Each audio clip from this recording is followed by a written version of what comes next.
Проблема в том, не понимаю, почему вы не можете перечислять. Я вам перечислю потом сколько угодно.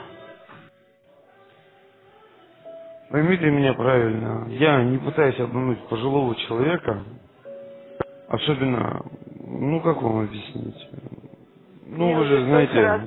Меня уже столько раз не старались обмануть, но я обманули. Пожалуйста, не надо меня сравнивать с кем-то, пожалуйста.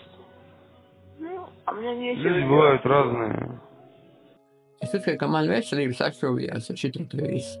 Man ir tā, ka es nevaru normāli paiet taisni, jā. Tad es tagad, piemēram, piecelšos un gribēšu kaut kur atspērt kādu soli, tad būs bļūšgardziena. Es domāju, ka tas viss ir nervīgi. Cik jūs iemaksājat toreiz? Man liekas, ka 50, sāk ar 50. Māc neatceros. Un tad man rādīja tur visādas grafikas, kā pelna tā nauda un ir. Beigās līdz 300 jau nonāca.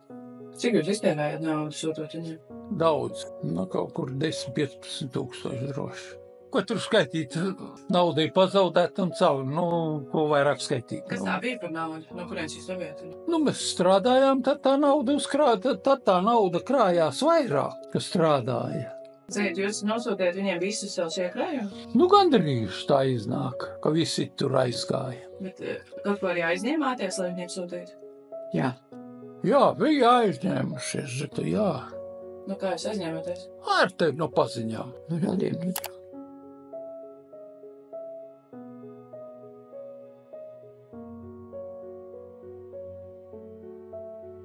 Jūs mēdzētu fantasēt, ko jūs darītu ar to naudu? Jā. Ko jūs darītu? Daudz nepieciešamību. Pirmais es nopirktu vīram zāles pļāvēju. Ir jau vēl daudz citu nepieciešamību. Pašai zobi salabot.